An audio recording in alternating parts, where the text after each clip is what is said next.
Assalamualaikum warahmatullahi wabarakatuh.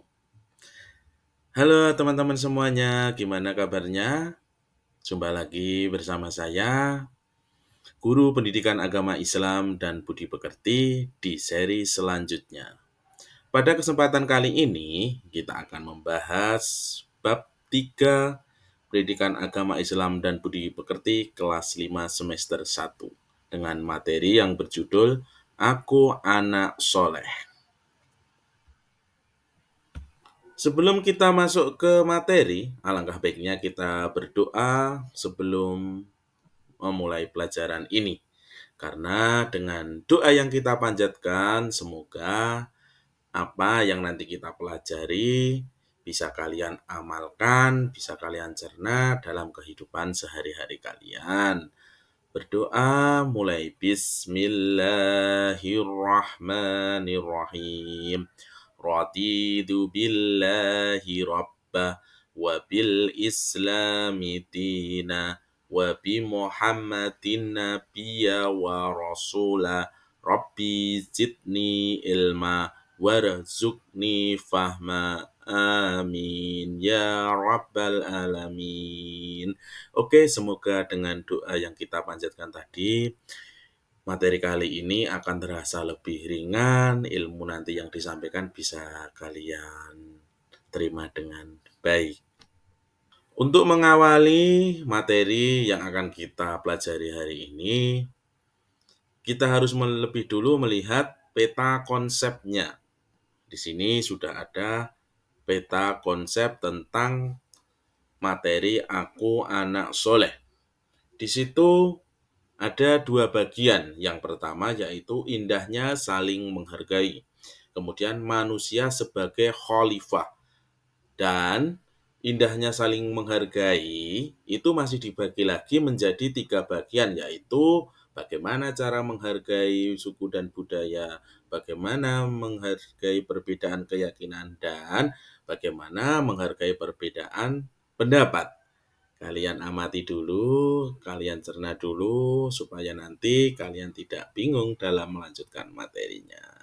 Oke, selanjutnya kita akan melihat tujuan pembelajaran ini. Jadi, diharapkan peserta didik nanti setelah belajar tentang bab anak soleh ini, peserta didik mampu meyakini makna hidup indah, saling menghargai, dan bagaimana tugas utama sebagai khalifah di bumi ini. Yang pertama akan kita bahas yakni indahnya saling menghargai. Nah, sebelum itu, apakah kalian memiliki teman yang berbeda tempat tinggal? Pasti punya dong, ya kan? Kemudian, apakah kalian memiliki teman yang berbeda suku? Mungkin ada ya di kelas kita. Kemudian, apakah kalian juga memiliki teman yang berbeda keyakinan? Nah, itu sungguh senang sekali apabila kita memiliki banyak teman. Makanya sikap menghargai itu artinya itu sikap menerima, menghormati, mengakui, dan terbuka terhadap orang lain yang memiliki perbedaan dengan kita. Dijelaskan dalam Quran surat Al-Qasas, nanti dibuka itu ya, ayat 77 yang artinya berbuat baiklah kepada orang lain sebagaimana Allah telah berbuat baik kepadamu, dan janganlah kamu berbuat kerusakan di bumi ini. Jadi, dengan kita saling menghargai, kita akan menemukan kehidupan yang aman, damai, dan tentram. Jiwa kita akan terasa nyaman, kita akan memiliki keharmonisan dalam mengarungi kehidupan di dunia ini. Kemudian, bagaimana cara menumbuhkan sikap menghargai? Yang pertama yaitu hindarkan diri dari sifat paling hebat. Semua yang ada di bumi ini, semua manusia itu sama. Kalau kita mungkin memiliki teman yang memiliki kekurangan, kita tidak boleh merasa paling hebat. Seperti itu. Kemudian, selanjutnya, menghindarkan diri dari sifat paling berjasa. Mungkin ketika kita ditunjuk menjadi pengurus kelas kita akan merasa, oh aku paling berjasa, oh saya itu paling berjasa. Nggak boleh seperti itu. Karena apa? Semuanya sama, semuanya berjasa yang ada di dalam kelas tersebut. Kemudian selanjutnya, hindarkan diri dari sifat paling kaya. Mungkin teman-teman diberikan kemudahan, yakni kemudahan ekonomi. Mungkin orang tuanya yang punya harta lebih, itu kita tidak boleh mempunyai sifat seakan-akan kita paling kaya. Yang paling kaya itu hanya siapa? Allah Subhanahu wa Ta'ala. Pinter. Kemudian hindarkan diri sifat paling pintar. Nah, di sini mungkin kalian yang mempunyai peringkat kelas yang bagus-bagus, itu jangan kalian merasa pandai. Karena apa? Ilmu Allah itu sangat luas sekali. Ya, jadi apabila kita sudah merasa paling pintar, nanti kita akan malas untuk belajar dan menghargai orang lain. Tuh. Kemudian selanjutnya memiliki perilaku saling menerima. Apabila teman mempunyai kekurangan, kita harus menerima. Karena apa? Kita juga tidak sempurna. Pasti kita juga mempunyai kekurangan. Kemudian yang terakhir, mau menerima segala perbedaan. Dari awal tadi mungkin kalau kita mungkin berbeda keyakinan, berbeda adat, berbeda suku, kita harus saling menerima. Karena Indonesia ini dibangun dari apa? Latar belakang yang berbeda, baik dari suku, budaya, agama, dan ras. Makanya itu adanya Negara Kesatuan Republik Indonesia ini karena didasari rasa saling menghargai. Kemudian bagaimana cara kita menghargai perbedaan suku dan budaya? Kita bisa tahu ada berapa suku di Indonesia. Pasti banyak sekali kan, iya kan? Karena apa? Dari Sabang sampai Merauke, Indonesia itu kaya akan keberagaman suku dan budaya itu. Makanya itu termasuk apa? Salah satu kelebihan yang dimiliki Indonesia. Nah, caranya yang pertama adalah berteman dengan siapapun tanpa membedakan suku dan budaya. Coba sebutkan, kita itu termasuk suku apa? Kalian sendiri itu termasuk suku apa? Ayo coba. Oke, bagus sekali. Banyak dari teman-teman mungkin kalau di kelas kita itu suku Jawa, tetapi juga ada yang Sunda, kemudian ada banyak ya, ada banyak lagi suku-suku di Indonesia. Contohnya suku Dayak itu, walaupun mungkin di kelas kita nggak ada. Tapi besok kalau kita sudah keluar dari daerah kita bertemu seperti itu, kita harus berteman dengan siapapun, tidak boleh tidak boleh apa? Membeda-bedakan seperti itu. Kemudian mau menerima perbedaan keadaan teman. Mungkin ada temannya yang warna kulitnya sawo matang, sawo terlalu matang atau yang lain. Itu kita tidak boleh mencela ya.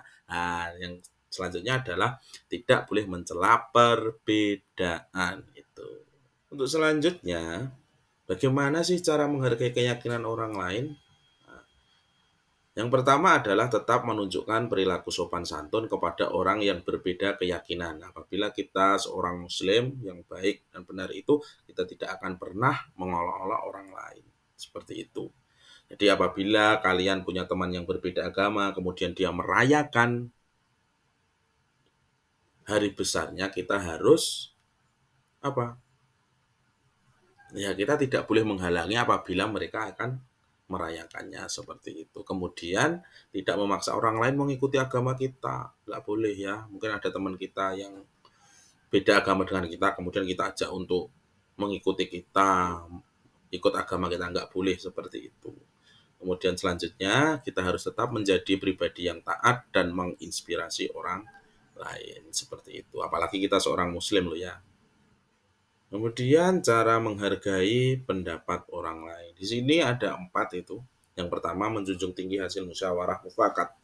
Jadi apabila keputusan itu sudah ditentukan pada saat musyawarah, kita harus berani menerima dengan lapang dada walaupun berbeda pendapat. Kemudian tidak boleh menghina pendapat orang lain walaupun pendapatnya itu berbeda dengan kita.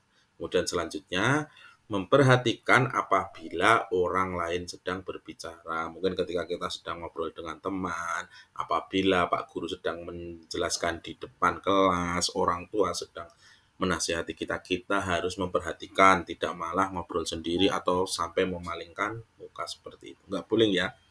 Kemudian yang terakhir, menghindari merasa paling benar saat berpendapat. Karena apa? Pendapat kita yang kita anggap mungkin benar itu di mata orang lain belum tentu benar, seperti itu. Jadi, orang yang mau menerima perbedaan itu pasti memiliki bukti dalam kehidupan sehari-hari, antara lain pasti dia akan memiliki sikap toleransi yang baik.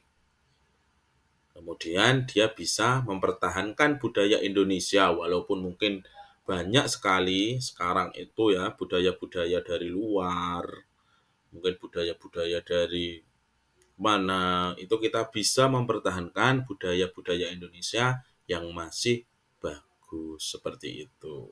Nah, setelah kita mempelajari tadi tentang bagaimana kita menghargai orang lain, sekarang yang selanjutnya adalah manusia sebagai khalifah di bumi. Khalifah itu apa sih?